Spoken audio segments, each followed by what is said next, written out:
በጣም ይገርማል የዛሬው ይለያል። የአበበ ደንበሳ ልጅ ፉከራው ጨምሯል። እንደ ወትሮ ሉላን ስፈልግ አልዳክርም። ለራሴ ጊዜ ቦታ ሰጣለሁ ሲል ማህሌትን እራት ጋብዟት አብረው ሲጠጡ ፏ ብትን ሲሉ አምሽተው አብረው አድረዋል። ማህሌት የተመኘችው ሁሉ ተሳክቶላታል። ከዝና ጋር አብሮ ማደር የሱ መሆን አብሮ በትዳር ከሱ ጋር መኖር ስትመኝ የነበረችው ማህሌት እንግዲህ በዝና ተስፋ መቁረጥና በስካር ስሜት ውስጥ ሆኖ አብሯት እንድታድር ስለፈቀደ በደስታ ፈቅዳ እሷም አብረው አድራ ነበር። ምክንያቱም ማህሌት አሁን ሲንግል ናት፣ ብሩክ ፈቷታል።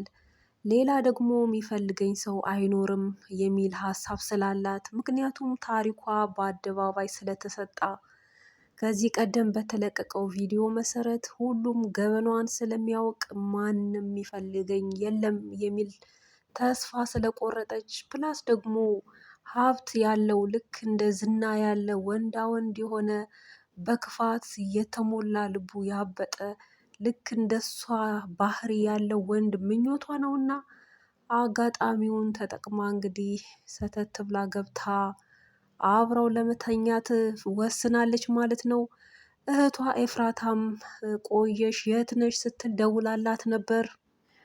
ማህሌትም ያው ያለችበትን ሳትደብቅ በደስታ ያውም ነግራት ነበር። ዝና አብሬው እንዳድር ፈቀደልኝ አብረነን ስትል እናም አጠጥተሽው ነው አደለ አቅሉን እንዲስት አድርገሽ ነው አይደል ስትላት፣ በጭራሽ ራሱ ነው የጠጣው ራሱ ጠጥቶ ወዶ ፈቅዶ ነው አብረን እንድናድር የፈለገው ስትላት፣ እንግዲያውስ ይችን ቻንስ ተጠቀሚ፣ እጁ ላይ ያለውን ነገር በቅድሚያ ከስልኩ ላይ ያለውን ፋይሎች ሁሉ ውሰጂ ውረሽ፣ ከዛ በኋላ የሚከተለውን አድርጊ በቅድሚያ ብላት ነበር። እና ማህሌትም እሺ ብላ እንግዲህ በታዘዘችው መሰረት ዝና አቅሉን ስቶ ተኝቶ ነበር። ሆኖም ግን ልክ እንደ ሜዳ አህያ በተኛበት አልፎ አልፎ ይፈራገጣል። ያው ወንጀል የሚሰራ ሰው ወይ አደራ የበላ ሰው ወይ የሆነ ችግር ያለበት ሰው መቼም አርፎ እንቅልፍ አይተኛም። በእንቅልፍ ልቡ ሁሉ ይባንናል፣ ይወራጫል። ልክ እንደዛ ነው የዝና ሁኔታ። እንግዲህ ተኝቶም ልክ በረኛ ይመስል አንዴ ወደዛ ያለ አንዴ በዚህ ጋር እያለ እንግዲህ አልተመቻትም ነበር። እንደምንም ብላ ከኪሱ ስልኩን አውጥታ በውስጡ ያለውን ነገር ፋይሎችን፣ መረጃዎችን ለመውሰድ ስትል ልትከፍተው ስትል ስልኩም ቁልፍ ሆነባት። እንግዲህ ፓተርኑንም ስላላወቀች ስልኩን ለመክፈት አልቻለችም። ሆኖም ያው በሱ አሻራ ሊሆን ይችላል የሚከፈተው ስትል እንግዲህ ፊቱ ላይ ስልኩንም እንዲህ ብታንቀሳቀስ ሊሆን አልቻለም። የድፍረቷ ድፍረት እንግዲህ ማህሌት አይኑን በተኛበት እንደዚህ ከፍታ ከስልኩ ጋር ኮኔክት አድርጋ እንዲከፈት ለማድረግ ባደረገችው ጥረት እንግዲህ ዝና የደንበሳ ልጅ አበበ ደንበሳ ልጅ ያው ነቅቶ ነበር። የማህሌት ዘመድ ኤፍራታ አንድ ሚሽን ተሰጥቷታል። ለዛም እንግዲህ በአግባብ በብቃት ከተወጣች ዳጎስ ያለ ገንዘብ እንደሚሰጣትም ተነግሯታል። ቅድሚያም እንግዲህ ሞራል እንዲሆናትም የተወሰነ አስጨብጠዋት ነበር። ዳጣና የብሩክ ወንድም አግኝተዋት አንዳንድ ነገር አንዳንድ መረጃዎችን ስለ ብሩክ ከማህሌት ሰምታ እንድታቃብላቸው ነግረዋት ጠይቀዋት ነበረ። ኤፍራታም ያው እሺ ባትልም ነገር ግን የምትፈልገውን ነገር ወሮታውን በእጥፍ ድርብ እንደሚከፍሏት ሲነግሯት እና በዛም ደግሞ ህይወቷን መቀየር እንደምትችል ይህን አጋጣሚ እንድትጠቀም አጋጣሚው እንዳያመልጣት አሳስበዋት ነበር። እናም ተማጽነዋትም ነበር። እሷም እሺ ብላቸው እንግዲህ ስራዋን ጀምራለች። ያው ማህሌትን አንዳንድ ነገሮችን በትኩረት እየጠየቀቻት ነበር። ስለ ብሩክ የት እንዳለ፣ ምን አይነት ሁኔታ ላይ እንዳለ፣ የምታውቀውን ነገር፣ ዝና ምን እንዳላት ዲቴል እየጠየቀቻት ነበረ። ማህሌትም ያው ልትነግራት አንዳንድ ነገሮችን ትጀምርና ያው ከአንቺ አንደበት እንዳይወጣ ያላትን ነገርም በሚስጥር እየያዘች ነገር ግን አንዳንድ ኖርማል ብታውቀው ምንም አይደል የምትለውን ነገር ብቻ ነው እየነገረቻት ያለችው። እናም ኤፍራታ ለዚህም ነው ማህሌት ከሄደችበት ከዝና ላይ ከስልኩ ላይ ማለት ነው አንዳንድ ዶክመንቶችን ውሰጂ፣ በቅድሚያ ይሄን አድርጊ ብላ አበክራ የነገረቻት ለራሷም ጥቅም ስትል ነው። እና ሲቀጥልም በቀጣይ ላለው ለማህሌትም ቢሆን የእሱን መረጃዎችን አንዳንድ ነገሮችን መያዟ በጣም ወሳኝ ስለሆነም ነው። በሌላ በኩል ብሩክ እስካሁን ያለበት አልታወቀም። የት እንዳለ ምንም የተሰማ ነገር የለም። የብሩክ ወንድም ከእስር ቤት ከመጣ ጊዜ ጀምሮ እንግዲህ በሱ መጥፋት ተጨናንቋል። የት እንዳለም እየፈለገው ነው። ለፖሊስም እንዲሁ አሳውቋል። ፖሊስም የሰማነው ነገር የምናውቀው አዳዲስ መረጃ ካለ እንጠቁማቻለን ነው ያሏቸው። እናም ለዚህም እንግዲህ አላማ ነው ያው ወደ ኤፍራታ የተጠጉት አንዳንድ ኢንፎርሜሽን እንድትነግራቸው ማለት ነው። እናም ደግሞ ባለፈውም እንደተመለከትነው ያው የብሩክ ወንድም ለሞገስ ተደርቦ ዝናን እንግዲህ እንደዘረረው ተመልክተን ነበር።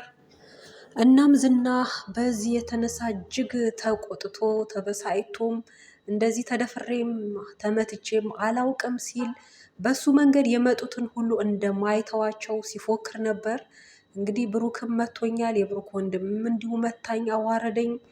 እንዲሁም ባለፈውም ደግሞ ሉላ ሚስቴ በገዛ ቤት መታችኝ፣ ደብድባኝ ወጣች፣ ተዋረድኩ። እንደዚህ ተዋርጄ በዚህ ሂደት መኖር በህይወት አልፈልግም፣ ገድዬ ጀብዱ ሰርቼ እሞታለሁ እንጂ እንደዚህ አሁኝማ አልተዋቸውም እያለ እንግዲህ አባቴ እንዲህም አላሳደገኝም እያለ በኃይል ፎክሮ በዚህ ንዴት ውስጥም ሆኖ ነው እንግዲህ ራሱን አንዳንድ ስሜቱን ለመርሳት ብሎ እየጠጣ በዛው ማህሌትን ጋብዞ ከማህሌት ጋር እንግዲህ በፊት እንኳን አብሮ ለማደር ሊፈቅድ ይቅርና ስታማልለው እሱን አትራክት ለማድረግ አንዳንድ አክቶችን ስታደርግ ራሱ የሚጸየፍ ሰው ነው።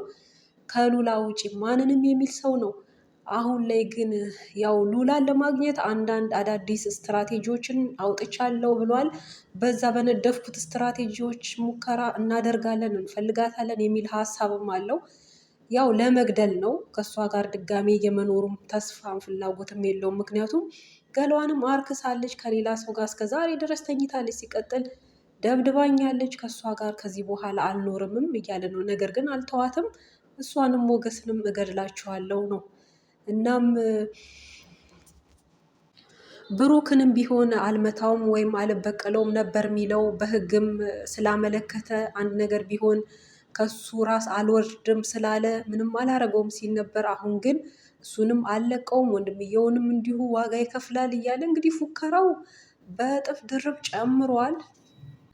ተስፋ መቁረጥም እንዲሁ በአንድ በኩል አለ። ሆኖም ግን እጅ አልሰጥም ብሏል። ያው የዝና ፉከራ እንደሆነ የታወቀ ነው። ሁሌ ፉከራ፣ ሽለላ እሱ ዘንድ ጨቅ ነው። ከሱ በላይ ያለ ሰው ያለ አይመስለውም። ህግም ቢሆን ከሱ የበታች ነው የሚመስለው። በሀብትም ቢሆን እሱን የሚገዳደር ሰው ያለ አይመስለውም። በሀብት አንደኛ፣ በእውቀትም ቢሆን በሁሉ ራሱን ከፍ አድርጎ የሚያይ ሰው ነው። እናም አሁን ግን ከሱ የበላይ እንዳለ በጉልበትም የሚበልጠው እንዳለ እያየ ነው። እንግዲህ ሚስቱንም ይኸው ተቀምቶ ባዶ ቀርቷል። ስንት ቀን ያለ ሚስቱ እንግዲህ ብቸኛ ሆኖ ቀናትን አሳልፏል። ሊያገኛትም አልቻለም። ይህም እንግዲህ የእሱን ሽንፈቱን እያሳየው ነው። እናም እሱ ግን ያው አልበገር ብሎ ነው እንጂ ወርዶ ወርዶ እንግዲህ ከማይፈልጋት ጋር ከማህሌት ጋርም አብሮ ለማምሸት ለመጠጣት ለማደርም እንግዲህ መፍቀድ፣ ይህ እንግዲህ ያው የተስፋ መቁረጥ ምልክት ነው። በቀጣይም ያው እንግዲህ ማህሌት ቀስ በቀስ እጇ አስገብታው ከሱ ቶሎ ብሎ ለመፀነስ ለመውለድ ነው ሀሳቧ። ምክንያቱም ቢዝነስ አለው እንግዲህ ሀብት አለው። ያንን ለመጋራት ቢያንስ ባይፈልጋት እንኳን ለፀነሰችው ልጅ ሲል ለምትወልደው ልጅ ሲል ያው ሀብትን ያጋራታል። ከዛም የተነሳ እንግዲህ ገና ከመሄዷ ከአሁኑ ራሱ እንደ ዛሬውኑ ነው የማረግዘው የምጸንሰው ስትል ነበር ለእህቷ። እናም በዚህ ልክ እንግዲህ ሀብትን ንብረትን የምትፈልግ ናት። ከሰው በላይ ወይም ከፍቅር በላይ ጥቅምን የምታስበልጥ ሰው ናት ማህሌት። ፍቅር ቢበልጥባት ኖሮ እንደ ብሩክ ያለ ሰው እንግዲህ መልካም ሰው አታገኝም።